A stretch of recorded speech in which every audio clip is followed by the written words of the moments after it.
Bom dia, pessoal. Tudo bem? Estão conseguindo me escutar?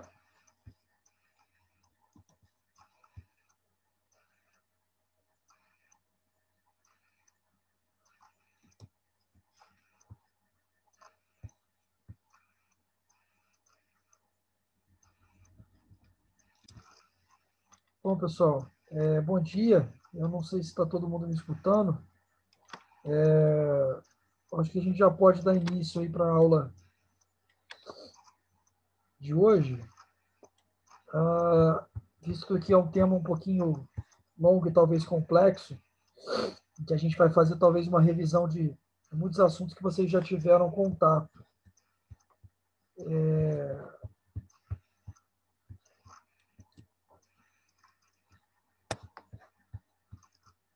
A gente já pode começar?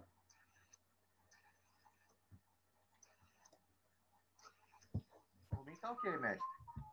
Então beleza. Vamos dar início, então.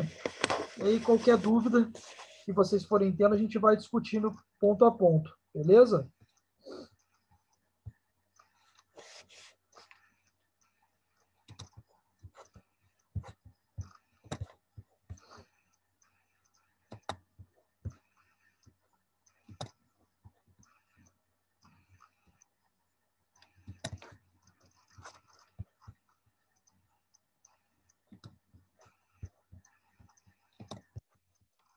Bom, pessoal, coube a mim hoje, a pedido da Paula, falou que era um assunto que talvez vocês tinham um pouquinho ainda, não de deficiência, mas que vocês achavam que seria válido estar lembrando, né? Que são os diagnósticos diferenciais das anemias. É um tema extenso, né? Tema que a gente vai ter que tentar direcionar bastante, tentar reduzir, enxugar um pouquinho, vista do que a gente tem um mundo aí dentro desse assunto.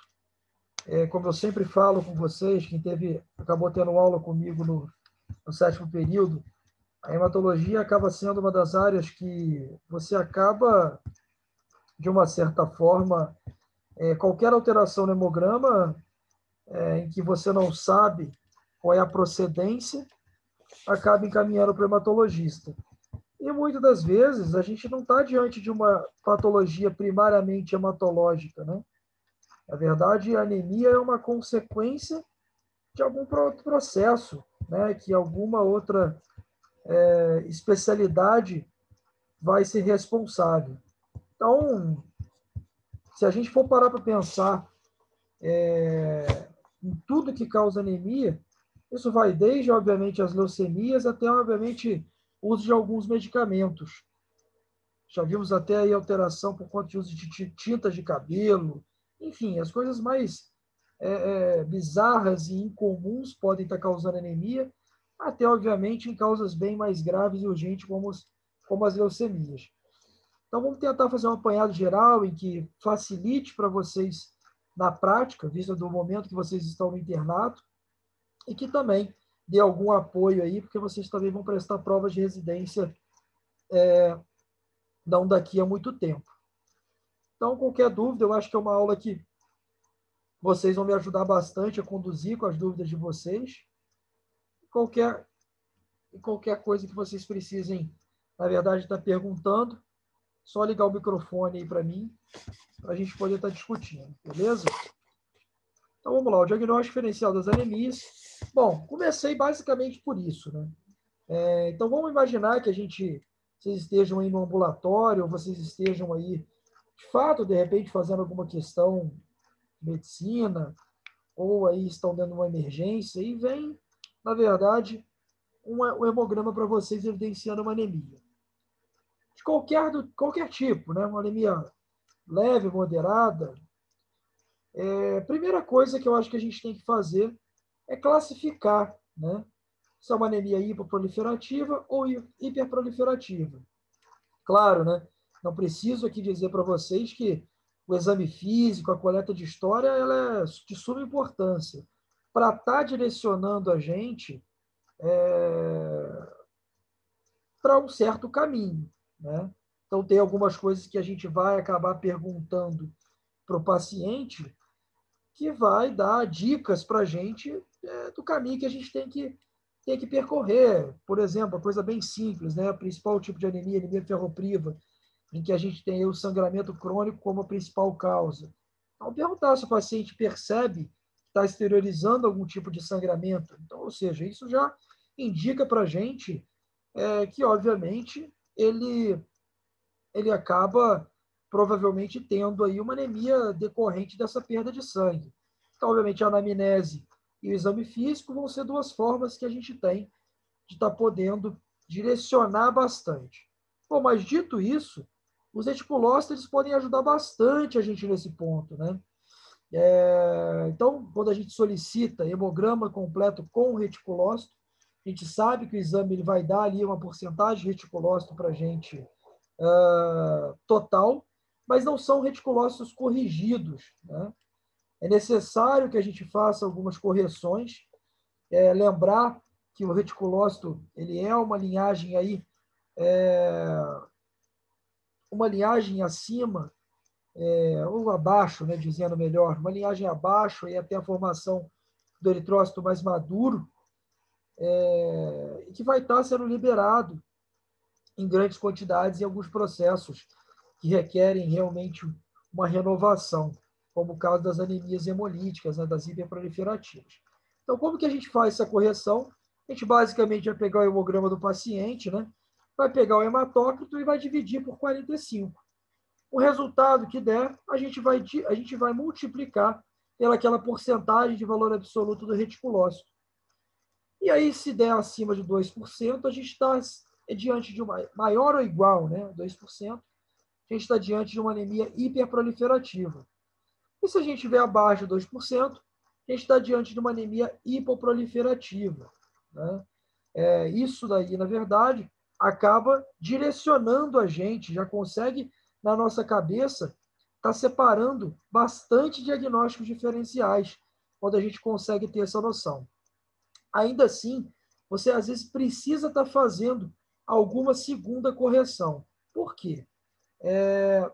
Se você tiver um hematócrito muito baixo, um hematócrito abaixo de 25, por exemplo, você ainda faz uma segunda correção desse reticulócito, dessa continha hematócrito dividido por 45 vezes a porcentagem de reticulócito. Você ainda pega esse valor e ainda divide por 2. Alguns de vocês conseguem imaginar o porquê que a gente faz essa segunda correção?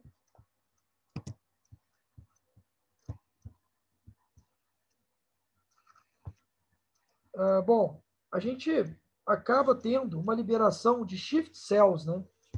Shift cells são células ainda mais jovens que dependem do dobro de maturação do que os reticulócitos. E elas acabam sendo também liberadas em processos hemolíticos em anemias mais graves, como meio de compensação, elas acabam sendo liberadas na corrente sanguínea. Então, por isso, o motivo da gente fazer uma segunda correção quando a gente tem um hematócrito aí abaixo de 25, né? A gente acaba fazendo uma segunda correção por esse motivo. Bom, e aí, eu acabei separando para vocês alguns tipos de anemias. Talvez não digo as mais comuns, né? Obviamente, a gente tem aí alguns outros tipos de anemias relacionadas a causas oncológicas, relacionadas ao uso de medicamentos, enfim.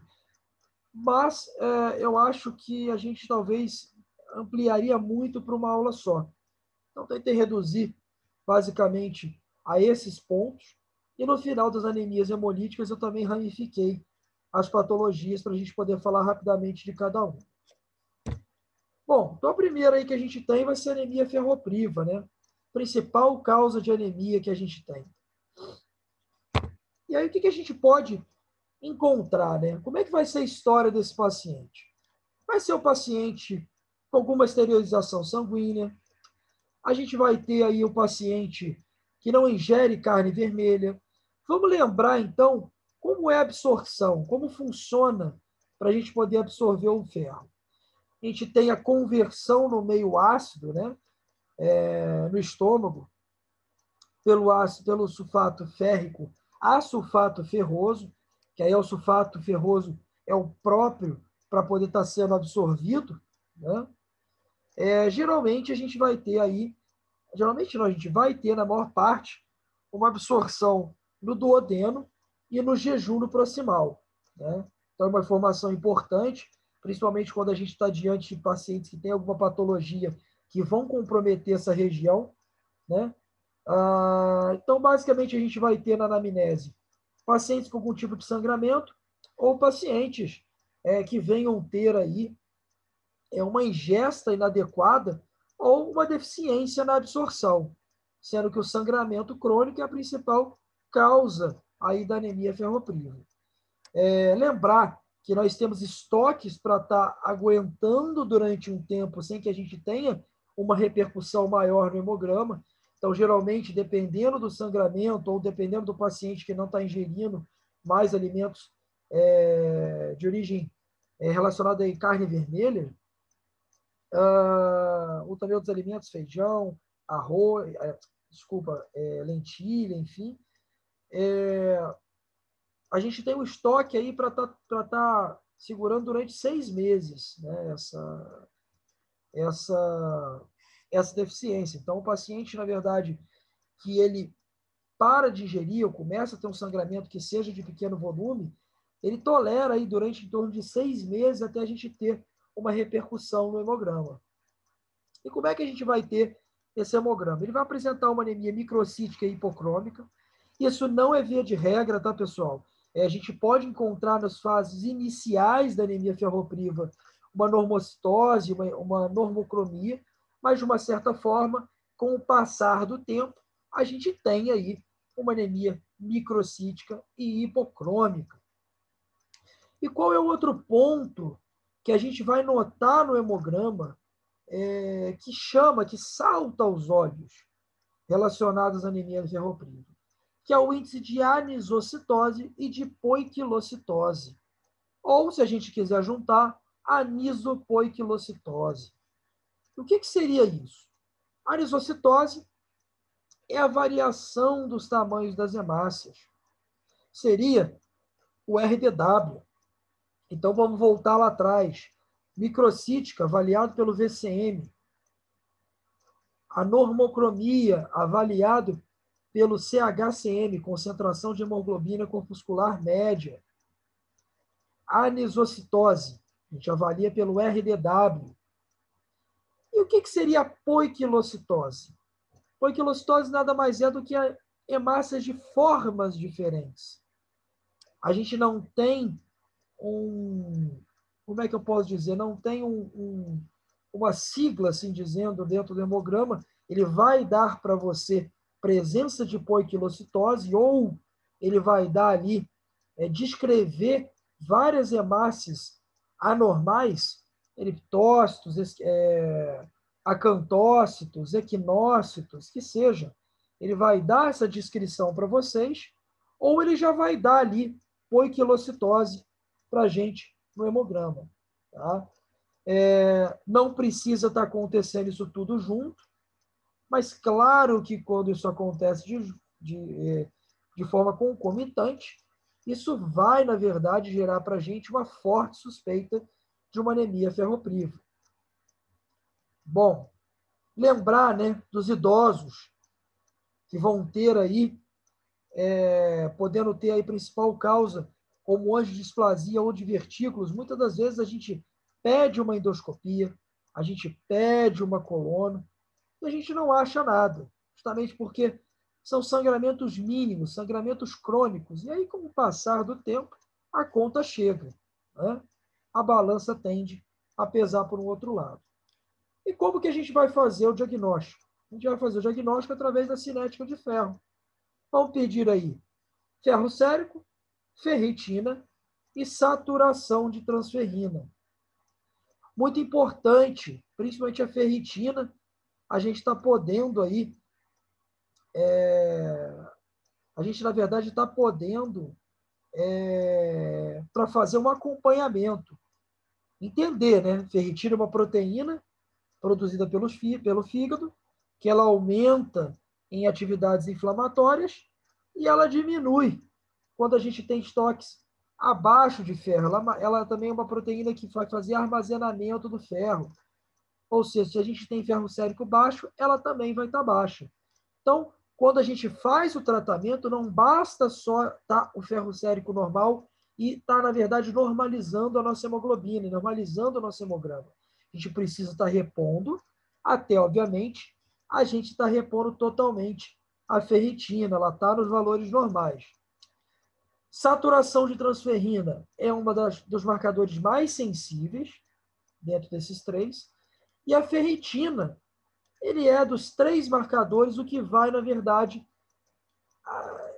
causar uma anormalidade primeiro. Então, se a gente tiver lá uma questão que eu já acabei pegando, uma questão de residência disso, qual que é o principal marcador, qual que vai diminuir primeiro? É a hemoglobina? É o ferro sérico? É a ferritina? É a saturação de transferrina? É o VCM? Qual que vai diminuir primeiro? A ferritina, ela é a primeira a sofrer uma alteração quando a gente tem uma deficiência de ferro.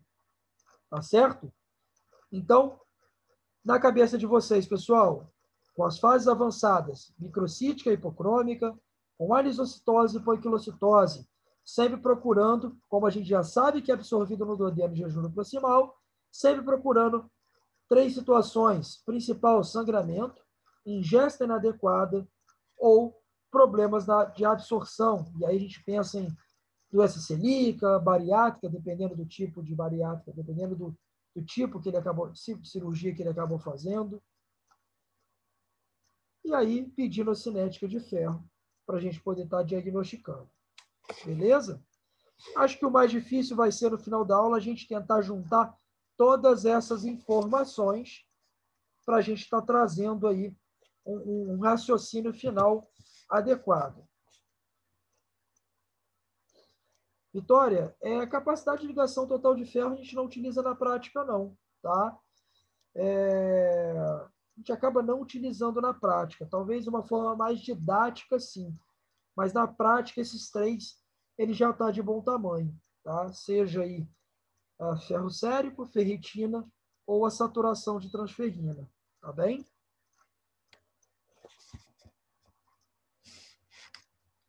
Obviamente, de uma maneira didática, é bom que vocês saibam esses termos, mas para a prática, esses três eles já são suficientes para a gente.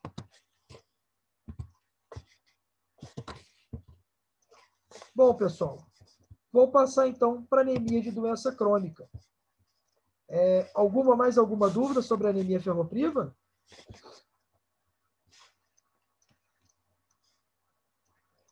Bom, então vamos passar para a anemia de doença crônica, né? Anemia de doença crônica, que é a principal anemia do paciente internado. Então, a gente viu ali primeiro a anemia ferropriva, que é a principal causa de anemia, seguida da anemia agora de doença crônica, né? Que é aquela anemia, a principal anemia do paciente internado. E aí eu trago para vocês aqui uma figurinha, um artigo bem interessante, onde mostra toda a fisiopatologia da anemia de doença crônica, onde a gente tem marcadores inflamatórios, principalmente, né, como sempre elas, né, as interleucinas 1, 2, 6, TN-alfa, fator de necrose tumoral. Então, eles são aí, na maioria das vezes, os vilões, né? Quando a gente fala em interleucinas inflamatórias, a gente fala, igual hoje, a gente fala de Covid, a gente fala dessas interleucinas, elas são as principais. E o que, na verdade, elas acabam fazendo? Bom, a gente acaba diminuindo aí a meia-vida das hemácias, que a gente sabe que é de 120 dias, acaba caindo para 80 dias. A gente acaba tendo uma resistência à atuação da eritropoetina, olha aqui, e aqui a gente acaba vendo bem isso aqui. Deixa eu só pegar aqui.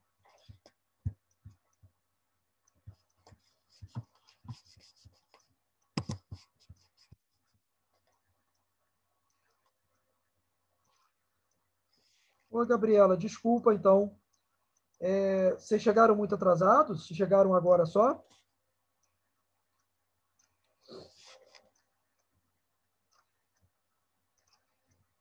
Gabriela, vou fazer o seguinte, eu estou começando agora a anemia de doença crônica.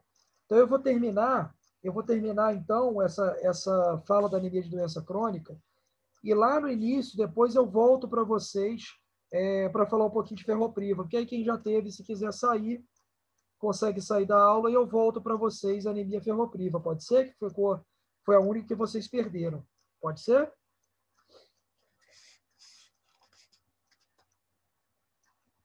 Beleza. Bom, meninas, então só para voltar um pouquinho para vocês entenderem, estou tentando fazer aqui, separei alguns temas. Bom, vou acabar voltando então um pouquinho. Acabei separando alguns temas para vocês de anemias. Dentro desses aqui, são talvez os que eu julguei principais. Claro que a gente vai ter aí as anemias relacionadas de uma certa forma ao uso de medicamentos, anemias relacionadas às causas oncológicas, mas essas aqui eu julguei que seriam as mais importantes para vocês nesse momento, tá? E claro que depois no final eu vou ramificar um pouquinho as anemias hemolíticas.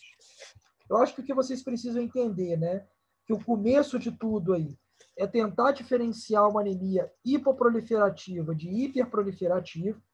E como que a gente faz essa correção? Então, vocês receberam aí, na verdade, um paciente com um hemograma evidenciando uma anemia. A gente vai pegar o hematócrito, dividir por 45 e multiplicar pelo valor de reticulócito, pelo valor absoluto. Se a gente tiver um valor maior ou igual a 2%, a gente está diante de uma anemia hiperproliferativa. Se a gente tiver abaixo de 2%, a gente está diante de uma anemia hipoproliferativa.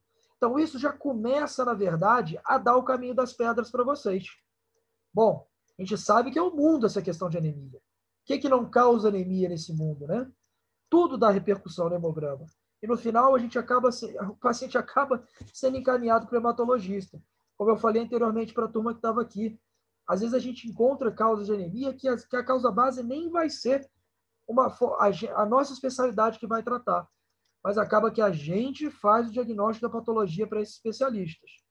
Justamente por isso. Claro, sempre ligado numa boa anamnese e no bom exame físico. Vamos pegar aí a principal, anemia ferropriva, né? Em que a gente tem aí sangramentos crônicos como a principal causa. Bom, se a gente pensar dessa forma, a história já vai estar bastante direcionada. Então, aquele paciente com sangramento crônico, um paciente que ele tem vontade de comer alimentos estranhos, gelo, arroz cru, terra, o paciente que não ingere carne vermelha, ou seja, isso tudo vai direcionando para anemia ferropriva, por exemplo. Ou o paciente que tem parestesias, o paciente que ele começa a ter aí no hemograma um VCM aumentado, bom, isso vai direcionar a gente para uma anemia megaloblástica que a gente vai ver posteriormente. Então, basicamente, o início eu queria passar isso para vocês. Eu passo depois para vocês de volta a anemia ferropriva, tá? Para quem perdeu. E vou dar seguimento aqui através da anemia de doença crônica. Bom, anemia de doença crônica seria a principal anemia do paciente internado, tá? E aqui eu trouxe uma figurinha que ilustra bastante isso. Bom, a gente tem aqui as interleucinas, né? As famosas interleucinas. Como que elas vão atuar, né? Ou seja, as doenças crônicas vão aumentar as anemias inflamatórias, né? Ou por doenças crônicas, elas vão aumentar, de uma certa forma, essas interleucinas, principalmente as famosas interleucinas 1, 2, interleucina 6 e fator de necrose tumoral. E como que elas vão atuar? O que vai acontecer para a gente poder estar causando uma anemia? Bom, a gente vai ter diminuição da meia-vida das hemácias, então, de 120 dias vai para em torno de 80 dias. A gente vai ter diminuição da produção de eritropoetina. A gente vai ter dificuldade de atuação da eritropoetina que é produzida. Olha aqui, ó. A gente tem tanto uma diminuição de produção como uma dificuldade de atuação dela por meio aí de ligações da eritropoetina, das interleucinas, desculpa. E por último, as interleucinas vão, na verdade, estar armazenando ferro dentro dos macrófagos, por exemplo, e não vão deixar a gente reciclar esse ferro. Então, eles acabam armazenando ferro nos seus locais de armazenamento. Eles acabam impedindo com que a gente utilize esse ferro. Por esse motivo, que na anemia de doença crônica, a gente vai ter ferritina aumentada e ferro sérico diminuído. E aí é que a grande dúvida, em que muitos especialistas acabam confundindo bastante. Você vê um ferro sérico baixo, você fala, poxa, tem que repor, está baixo. Não, mas é uma falsa, ele está falsamente diminuído. Na verdade, você tem ele nos valores ideais, só que ele não consegue ser utilizado por conta desses fatores inflamatórios. Então, você tem uma ferritina aumentada. Lembrar, a ferritina ela vai estar, é uma proteína produzida pelo fígado, que ela vai estar aumentada em processos inflamatórios e diminuídas aí na anemia ferropriva. Bom, aqui é alguma das doenças, dos grupos de doenças que acabam englobando as anemias de doenças crônicas ou anemias inflamatórias.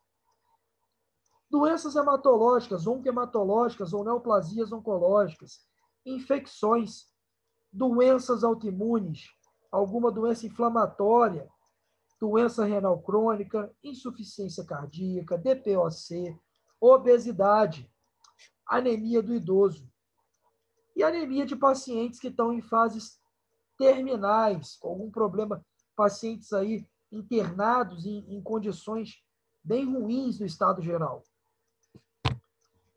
E aí, como é que a gente faz o diagnóstico? Bom, ferritina alta, por conta de marcador inflamatório, né? E ferro sérico baixo. Agora, eu queria que vocês pensassem comigo, pessoal.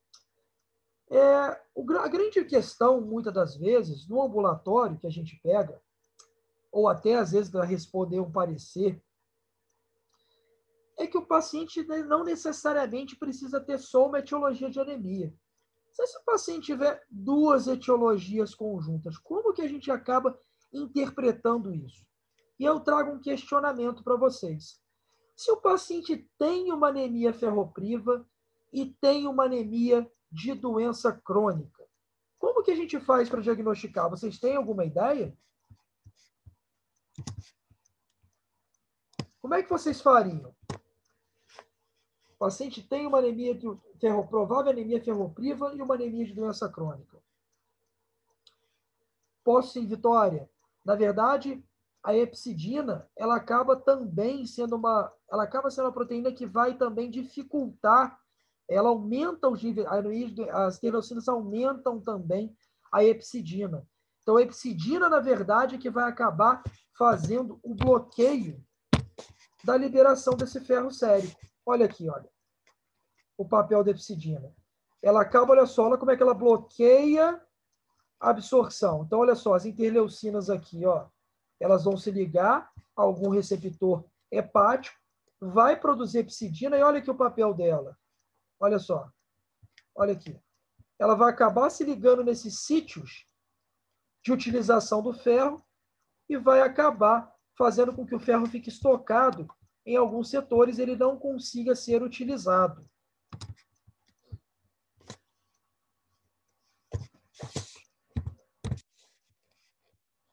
E agora, voltando, pessoal, para essa pergunta. Como que vocês acham que a gente vai interpretar um paciente que tem anemia ferropriva e também tem anemia de doença crônica? Como é que a gente faz? Vocês têm alguma ideia?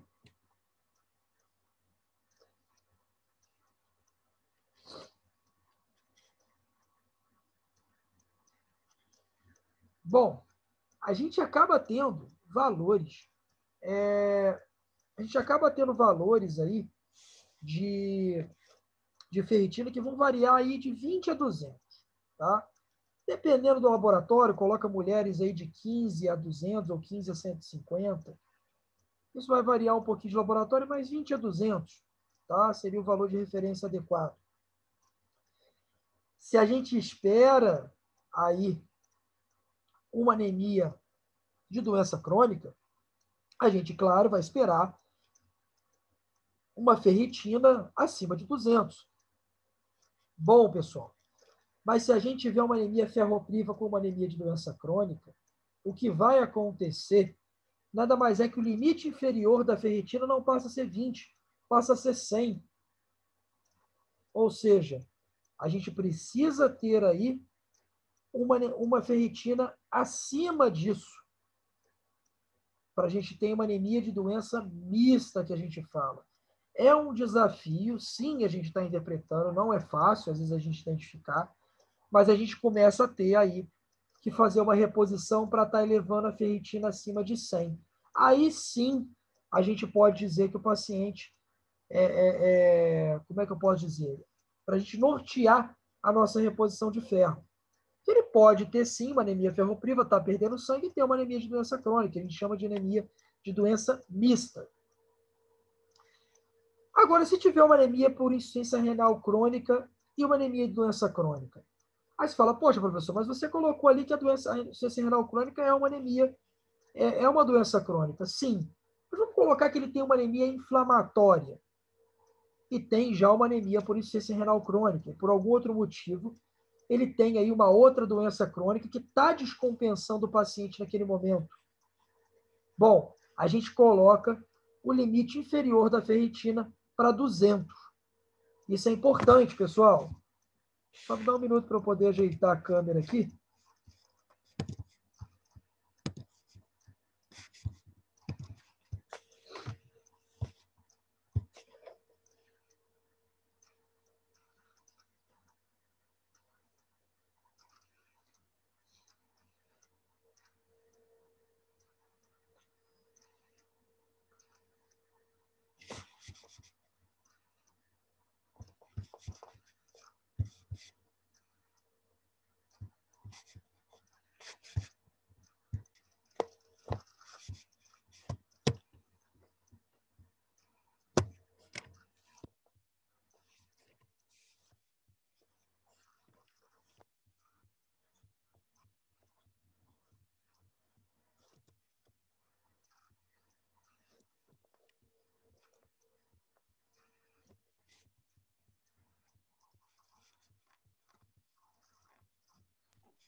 Bruno, tá tudo preto, não tá aparecendo nem você, nem seu slide.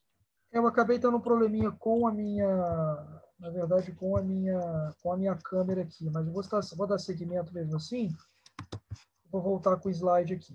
Tá conseguindo ver, Gabriela, agora? Melhor? O slide conseguiu Sim, ver? Beleza? sim. Não, é porque o pessoal tava falando no grupo que não tava conseguindo ver. Agora dá para ver sim. Obrigada. Eu que acabei tirando para poder consertar a câmera aqui, mas minha câmera acabou dando um probleminha. Mas vamos seguindo. Pessoal, bom, então é isso que eu falei para vocês. A gente acaba tendo as anemias de doença mista, né? Que seria aí, pode ser uma anemia ferropriva junto com a anemia de doença crônica. E a gente tem também anemia de insuficiência renal crônica associada a alguma outra doença crônica. E aí basta a gente elevar a ferritina, em vez de ser 20 a 200, a gente vai elevar o limite inferior da ferritina a 100, quando a suspeita for de ferropriva também. E de insuficiência renal crônica, a gente eleva para 200. Bom, a próxima que a gente tem aí, anemia megaloblástica. Bom, anemia megaloblástica, a gente vai englobar aí as anemias por deficiência de vitamina B12 e deficiência de ácido fólico, né? São aquelas famosas anemias em que a gente vai ter o VCM aumentado, vai ter uma macrocitose. Bom, lembrar que nem toda macrocitose vai ser anemia megaloblástica, mas toda anemia megaloblástica vai acabar acarretando em macrocitose. Não seriam as únicas causas. Então, a gente tem aí as deficiências dessas vitaminas, a gente acaba tendo aí algumas medicações, anemias hemolíticas por conta de reticulocitose, tá? É importante isso, porque os reticulócitos eles são maiores do que as hemácias. Então, se a gente tem, obviamente, muito aumentado, a gente vai ter aí também um VCM mais aumentado. Anemia plástica, síndrome mielodisplásica, doenças hepáticas, hipotiroidismo, enfim, cada um com a sua peculiaridade, com a sua fisiopatologia, que vai levar a esse aumento dessa diferença núcleo-citoplasmático. Na megaloblástica, a gente vai ter aí uma normalidade no metabolismo do DNA, por conta da deficiência dessas vitaminas. Bom, o marcador, eu estou trazendo só uma figurinha, que é um neutrófilo hipersegmentado, né, em que a gente vai encontrar aí nas anemias megaloblásticas. Como que seria a clínica? Sabendo que vitamina B12 a gente acaba tendo como origem aí, origem animal, né? A gente tem também B12 de origem vegetal, mas seria necessário uma quantidade muito grande para estar atendendo às nossas necessidades diárias. Então, a gente vai ter aí pacientes que não ingerem carne vermelha, produtos derivados do leite. Entender que a vitamina B12, a gente vai ter uma absorção no ilho distal, tá? Sendo que a gente precisa de ter a ligação dela com o fator intrínseco para ela estar sendo levada até o ilho distal para poder estar sendo absorvida. Então, vocês entendam que qualquer patologia que compreenda um problema de absorção nessas regiões vai trazer consequências para a gente. Seguido disso, o ácido fólico, assim como o ferro, ele é absorvido no duodeno e no jejum proximal. Então, a gente vai ter aí uma utilização exagerada para sua deficiência, onde a gente vai ter aí gravidez, hemólises, ou uma ingesta inadequada, não come vegetais, folhas verdes, que é a principal fonte para a gente estar conseguindo adquirir essa vitamina. E como que a gente espera a clínica desse paciente? Bom, clínica comum, como qualquer anemia, mas na anemia de vitamina B12, deficiência de vitamina B12, a gente tem algumas peculiaridades.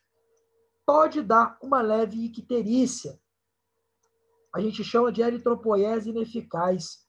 Como essas hemácias são muito grandes, elas acabam sendo destruídas na própria medula óssea, mas não são consideradas anemias hemolíticas, tá? Apesar da gente ter poder ter um LDH aumentado, bilirrubina totais e frações também aumentadas.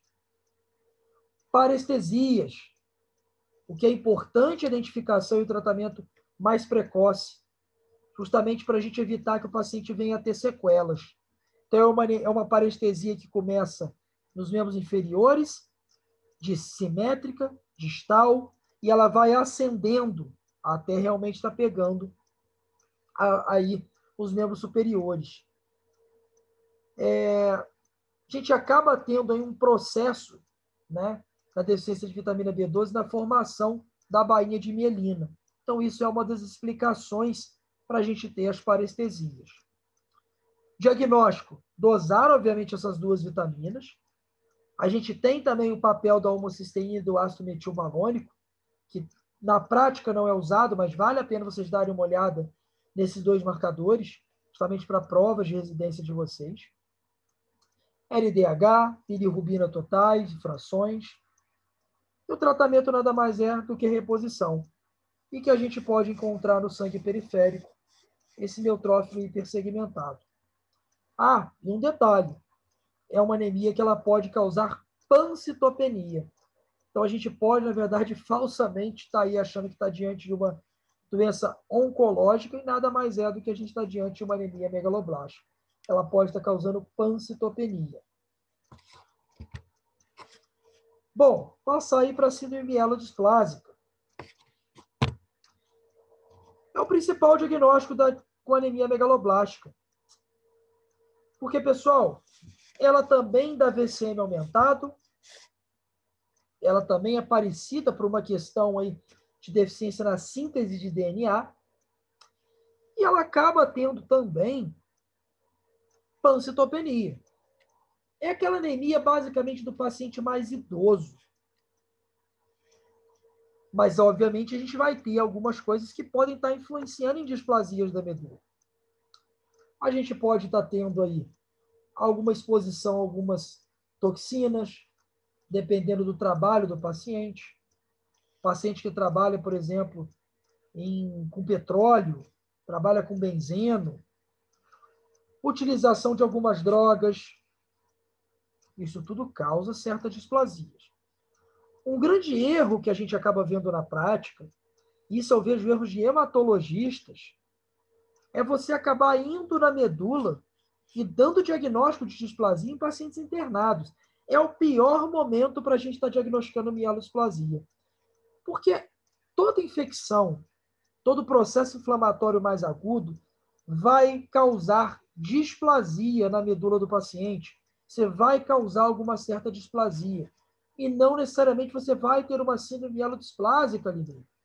Então, eu vejo, às vezes, amigos, colegas hematologistas, porque eu recebo paciente assim, às vezes, com uma medula óssea, dizendo que ele tem uma mielodisplasia, e quando você vai ver, ele tinha lá uma descompensação num quadro dele inflamatório, uma doença autoimune que descompensou um lúpus, por exemplo, e insistiram, foram na medula do paciente. Ou seja, você acaba dando um diagnóstico totalmente errado para ele. Uma das coisas que a gente acaba diferenciando aí da anemia com deficiência de B12, claro que a gente acaba pedindo as dosagens, mas o sangue periférico, olha só, a gente tem anomalias de Piel-Guerrier, que a gente chama. Olha como os neutrófilos são hipossegmentados. Diferentemente aqui, ó, tem uma hipersegmentação, aqui estão hipossegmentados. Isso é uma alteração do sangue periférico da mielodisplasia. Bom, então a gente tem dois fatores.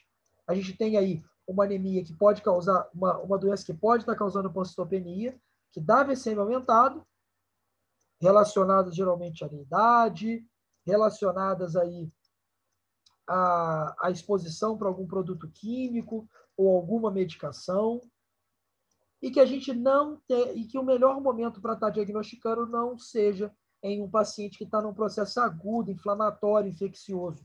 Isso é o que tem que ficar para vocês com relação a essa doença. Tá certo? Tratamento, não vou entrar muito em tratamentos específicos hematológicos, mas para vocês que vão aí fazer de uma forma geral, tratamento de suporte, se necessário.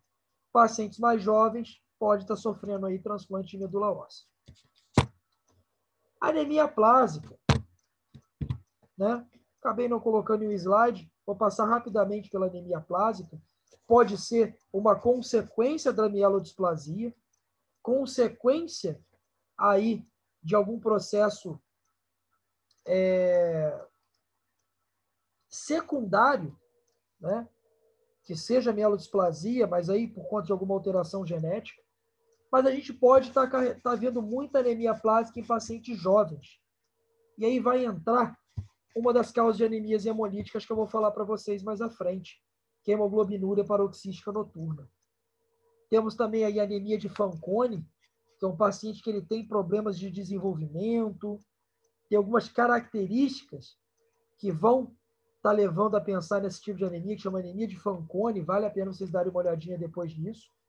Então, a anemia plásica nada mais é do que a diminuição das 3 linhagens. Quando você vai na medula óssea, você tem menos de 30% de celularidade nessa medula óssea. E a gente pode estar caracterizando como uma anemia plásica. E aí, o grau dessa deficiência vai depender das contagens das linhagens. Hemoglobina, neutrófilos, plaquetas, e a gente vai conseguindo classificar normalmente. Bom, vamos entrar agora nas anemias hemolíticas. Pessoal, até aqui, vocês têm alguma dúvida? Querem discutir, voltar em algum ponto?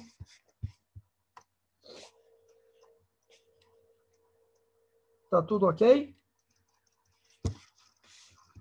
Bom, então eu vou estar passando, então, para as anemias hemolíticas. Bom, a gente vai estar entrando nas hemoglobinopatias. Temos a esferocitose e a eliptocitose. Defeitos enzimáticos, deficiência de G6PD e piruvato quinase. As anemias hemolíticas autoimunes. Hemoglobinúria paroxística noturna e as anemias microangiopáticas. Bom, vamos iniciar pelas hemoglobinopatias. Talassemia e anemia falciforme. Pessoal, a gente sabe aí que a gente vai ter a principal hemoglobinopatia no Brasil é a anemia falciforme, tá? Seguido disso, a gente tem uma variante, que é a hemoglobinopatia SC. Tá? O que seria esse C? É uma substituição de um aminoácido diferente. A gente sabe que na anemia falciforme, a gente tem substituição do ácido glutâmico pela valina na cadeia beta das globinas. Isso acarreta com que isso faz com que, obviamente, as hemácias fiquem de uma forma alterada, essa forma de foice, em que faz toda essa lesão sistêmica. Diferente da talassemia. Talassemia, a gente tem uma deficiência, uma ausência parcial, intermediária, enfim, ou total de uma cadeia, seja alfa ou beta. Se for ausência de cadeia alfa, a gente está diante de uma alfa-talassemia. Se for uma cadeia beta, a gente está diante de uma beta-talassemia, em que pode ter graus variados, obviamente dependendo do grau de deficiência dessas cadeias. Como que a gente faz para poder interpretar? O que a gente precisa pedir objetivamente para esses pacientes? Eletroforese de hemoglobina. Tá? Eletroforese de hemoglobina. Na anemia falciforme, se tiver maior ou igual a 50% de hemoglobina S nessa eletroforese de hemoglobina, está dado o diagnóstico de anemia falciforme. Se tiver presença de hemoglobina S menor que 50%, a gente está diante de um traço falcêmico, que é um paciente que leva uma vida totalmente normal, não traz comprometimento nenhum para ele.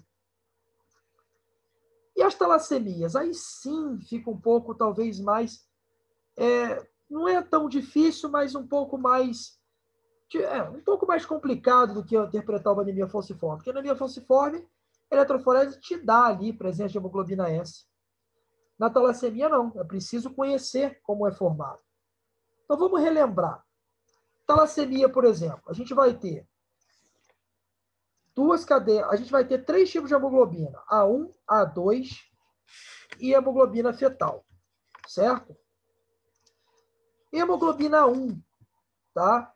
Ela vai ser responsável por 2 cadeias alfas e 2 cadeias betas. Vai ser assim, vai ser em torno de 97%. Hemoglobina 2, em torno de 2%, 1 a 2%, que é formado por 2 cadeias alfas e 2 cadeias delta.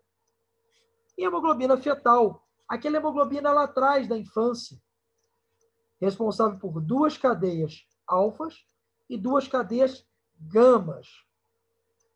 Bom, basta a gente entender. Se a gente tem uma beta-talassemia, ou seja, a gente tem uma ausência de cadeia beta, seja parcial, seja total, a gente vai ter provavelmente uma diminuição, e aí depende do grau de deficiência da cadeia beta, para a gente ter uma diminuição da hemoglobina 1 e uma predominância de hemoglobina 2 e de hemoglobina fetal.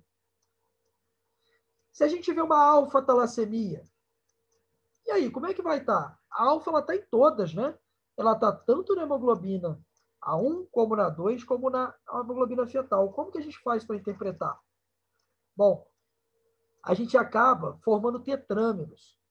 Diferentemente da alfa, quando a gente tem a ausência da beta, que ela não consegue se juntar para formar uma hemoglobina, a cadeia beta e a cadeia gama, elas conseguem formar tetrâmeros, que a gente chama de hemoglobina H, quando a gente tem 4 cadeias beta se formando, e hemoglobina de Bart, quando a gente tem 4 cadeias gama se formando. O resultado disso é que na eletroforese de hemoglobina, a gente vai acabar tendo presença de hemoglobina H ou presença de hemoglobina de Bart. A eletroforese, ela te dá isso, tá? Ela te mostra isso. Ou seja, fica fácil da gente poder estar interpretando. Então, quando a gente tem aí uma eletroforese com presença de hemoglobina H e presença de hemoglobina de Bart, a gente está diante de uma alfa-talassemia.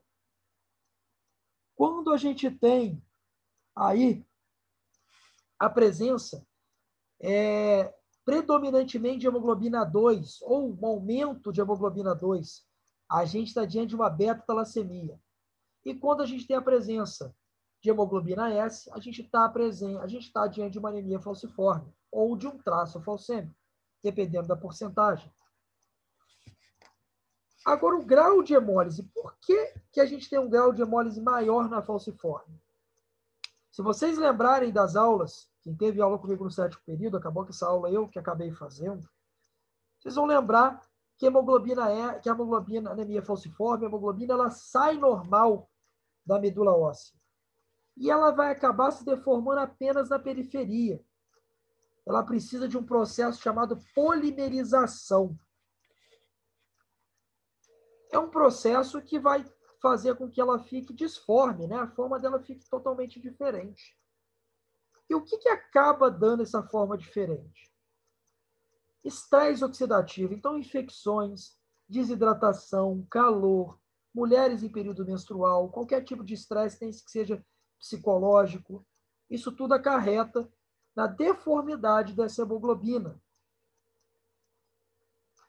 A talassemia é diferente. Ela vai ter uma ausência da cadeia das globinas, de alguma cadeia da globina.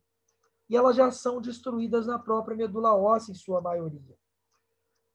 Porque você entende como um invasor, como uma coisa que está anormal.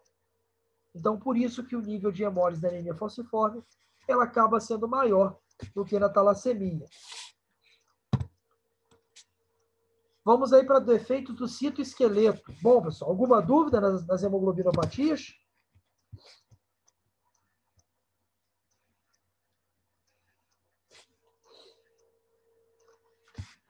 Bom, vamos seguir então. A gente tem defeitos no citoesqueleto. E aí temos dois tipos de anemias. A esferocitose, que são essas imagens aqui, ó, de esferócitos, são hemácias pequenininhas e muito coradas. É a clássica. É a anemia clássica hipercrômica, a esferocitose.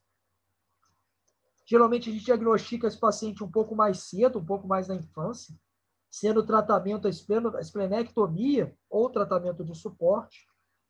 E como que a gente faz o diagnóstico? Claro, vamos ver o hemograma, né?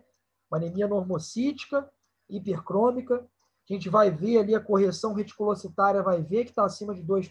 Então, a gente vai ver que é uma anemia hiperproliferativa, normocítica e hipercrômica. A gente vai pedir o teste de fragilidade osmótica. Como é uma hemoglobina que ela tem pouca superfície e muita concentração, ela acaba se rompendo com muita facilidade em osmolaridades mais baixas. Então, o diagnóstico vai ser esse. Como que funciona a fisiopatologia? Você tem proteínas que formam as hemácias. Então, tem proteínas que a gente chama de proteínas verticais e horizontais. A esferocitose, deficiência de proteínas que formam o citoesqueleto de membrana em posição vertical.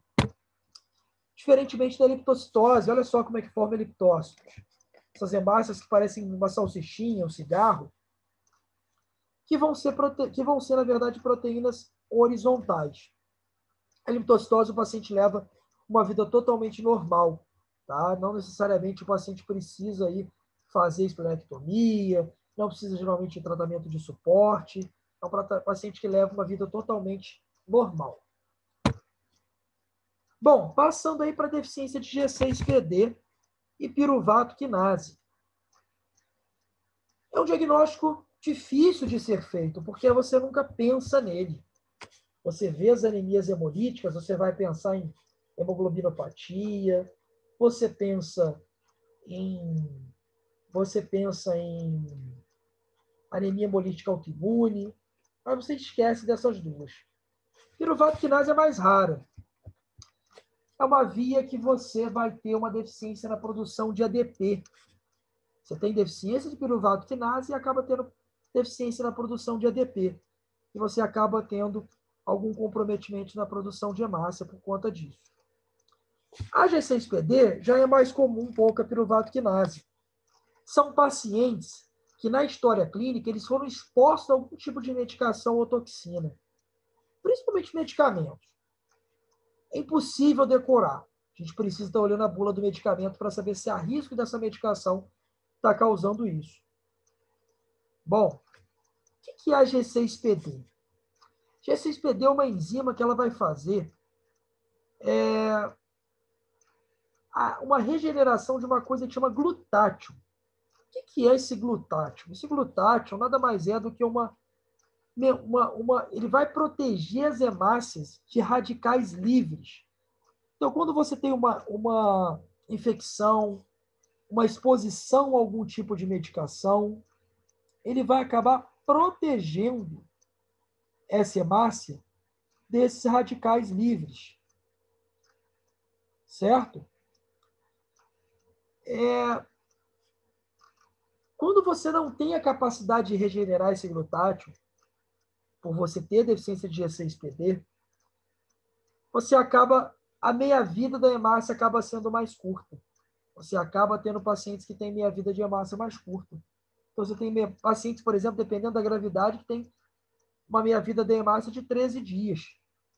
O que é muito curto, né? Sabendo que a gente considera aí uma meia-vida de 120 dias. Bom, e aí entrando nas anemias hemolíticas autoimunes, né? São as famosas, é a principal que a gente pensa, né? É a principal anemia hemolítica adquirida. Então, eu falei para vocês aí um pouquinho sobre anemias hemolíticas hereditárias, né? Esferocitose, eriptocitose, deficiência de G6PD, piruvato quinase, as hemoglobinopatias. E aí estamos entrando agora nas anemias hemolíticas adquiridas. Anemia hemolítica autoimune. A gente sabe que a gente tem aí tanto por anticorpo quente, como por anticorpo frio. Quente a gente tem pelo IgG e frio a gente tem pelo IgM. Qual que é a diferença de um para o outro? A opsonização, o termo opsonização, ele vem do latim opson, tempero. Ou seja, o IgG tempera a hemácia para ser opsonizado. O IgG ele consegue se ligar a receptores específicos, são autoanticorpos que se ligam a receptores específicos da membrana das hemácias. E vão sofrer opsonização. Vai ser uma hemólise extravascular, ela vai acontecer no baço. Por isso que os anticorpos quentes respondem mais a corticoide do que as anemias a frio. Essas são destruídas no fígado, por macrófagos do fígado, os macrófagos das células de Kupffer. Né? Bom, então a gente tem os anticorpos quentes, que se ligam diretamente na membrana das hemácias, e isso vai acarretar numa opsonização por macrófagos ali no baço, uma hemólise extravascular. Os anticorpos a frio, o que ele vai fazer? Ele não consegue se ligar diretamente, mas ele vai, na verdade, tá ativando o complemento. E esse complemento acaba fazendo com que formam-se complexos que vão fazer destruição dessas hemácias pelos macrófagos hepáticos. Então, vai ser uma hemólise intravascular. Geralmente vão ser secundários a algumas doenças. As anemias hemolíticas a quente. Lúpus, leucemias, linfomas, leucemia linfocítica crônica. Os anticorpos a frio, geralmente, a gente vai ter aí de uma forma idiopática. Ela acontece porque acontece. Uma coisa interessante, às vezes, é paciente que ele vai para algum procedimento operatório, por exemplo, entra naquela sala gelada, no ar-condicionado, que o paciente acaba acontecendo uma hemólise. E o diagnóstico, às vezes, vem daí. Não é tão incomum, a gente tem bastante história relacionada a isso. Não esquecer agora de uma causa secundária para as anemias a frio, que é o micoplasma. Micoplasma, a bactéria típica, ele vai causar anemia hemolítica autoimune a frio. Tratamento: corticoide para as anemias hemolíticas quentes, acima de 37 graus, né? E para as frias, ele pode responder a corticoide, mas de uma certa forma a gente acaba fazendo rituximab, anticorpo monoclonal contra CD20. Lembrar, pessoal, que além do corticóide, a gente precisa estar tratando a causa base, tá bem? Como eu falei para vocês, se a gente identifica uma doença primária, a gente trata essa causa base antes, tá certo? Diagnóstico, pessoal, é pelo CUMBS, é o CUMBS direto positivo. E que aí ele pode mostrar para a gente se é um anticorpo frio ou quente. Vocês sabem a diferença do CUMBS direto para o indireto? Conseguem entender qual que é a diferença? Alguém consegue me explicar?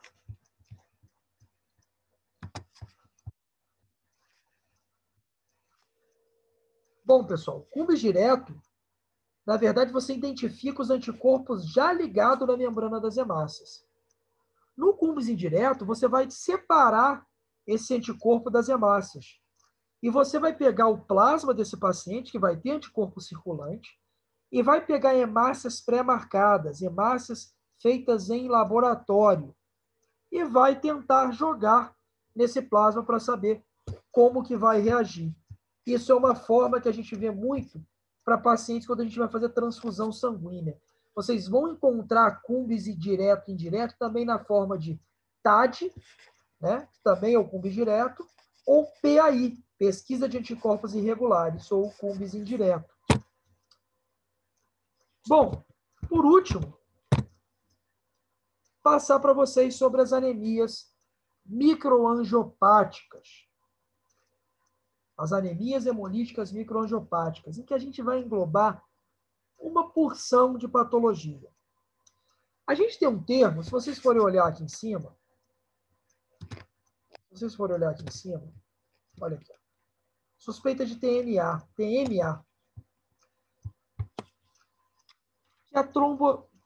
seria, na verdade, a microangiopatia trombótica. Esse termo ele é mais relacionado à patologia, é algum processo, tá? Que acontece nos pequenos vasos que vão começar a fazer com que tenha deposição de fibrina nesse espaço vascular. E isso, na verdade, acaba dificultando a passagem das hemácias ali. Dificultando a passagem das hemácias. E na passagem das hemácias, elas vão funcionar como se fosse uma navalha, uma faca mesmo, fazendo com que você corte as hemácias ao meio. E elas vão ter esse padrão aqui, ó, de esquizócitos. Então, são presença de esquizócitos.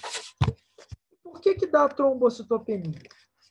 Porque você vai acabar tendo recrutamento de plaquetas para esses locais de trombose e acaba consumindo plaqueta. Então, o que precisa ter numa microangiopatia trombótica? Anemia hemolítica microangiopática e trombocitopenia confirmada. E a partir daí, a gente vai ramificar. A gente pode ter a PTT, púrpura trombocitopênica trombótica, que é uma emergência hematológica, em que a gente vai ter comprometimento renal, comprometimento neurológico, associado a uma anemia hemolítica microangiopática, com a presença de esquizócito, também trombocitopenia.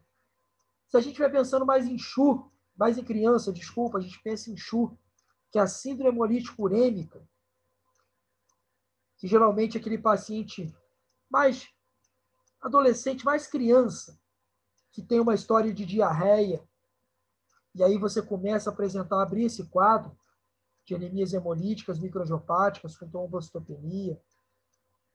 Mas, enfim, a gente não tem só isso. Infecções, malignidades, pré-eclâmpsia, síndrome HELP, doenças reumatológicas, isso tudo pode estar causando microangiopatias trombóticas, anemias hemolíticas microangiopáticas, certo? Bom, pessoal, mas nem todas as anemias hemolíticas microangiopáticas a gente vai ser uma microangiopatia trombótica. Citar um exemplo para vocês simples, paciente com válvula cardíaca. Ela também funciona como se fosse uma navalha para as hemácias. Na passagem delas ali pelo coração, você, na verdade, acaba tendo o corte delas. E aí acaba tendo a presença de esquizócitos. Beleza? Bom, pessoal, era isso que eu queria passar para vocês. É um tema muito extenso, é muita informação. Acredito que Eu posso depois disponibilizar a aula, ficar à disposição para tirar algumas dúvidas de vocês. Mas eu acho que o mais difícil realmente é pegar todas essas informações e juntar. Se eu puder fazer um sumário para vocês de tudo isso que a gente discutiu aqui, primeira coisa, colher uma boa história e colher um bom exame físico. Vocês conhecendo e tendo na mão, sabendo como cada doença funciona, direciona melhor a anamnese e o exame físico de vocês, certo? Então, essa é a primeira coisa que vocês precisam saber. Segundo, diferenciar se é uma anemia hipoproliferativa ou hiperproliferativa. E daí, pessoal, o caminho fica bem mais fácil. Algumas coisas a gente acabou não citando, claro, doenças oncohematológicas, anemias relacionadas ao uso de medicamentos. Anemias relacionadas ao uso de medicamentos vão ser sempre exclusão de tudo isso que a gente fez, que a gente tentou excluir isso tudo que a gente discutiu. As anemias oncohematológicas, eu acho que vai vir com os outros comemorativos, que vão saltar aos olhos ali e vai fazer com que a gente imagine que a gente está diante de um processo oncológico. Tá bem? Quero saber de vocês se vocês têm alguma dúvida.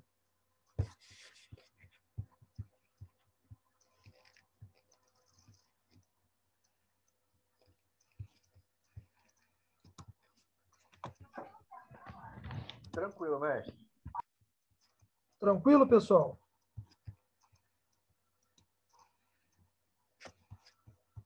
Então, beleza.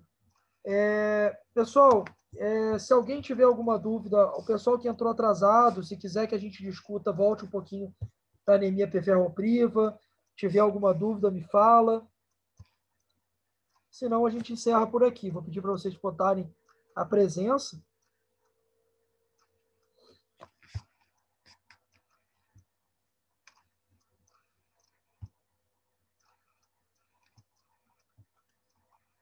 Então, beleza, pessoal. Agradeço a vocês aí. Qualquer dúvida, eu estou à disposição de vocês, tá bom? Um abraço.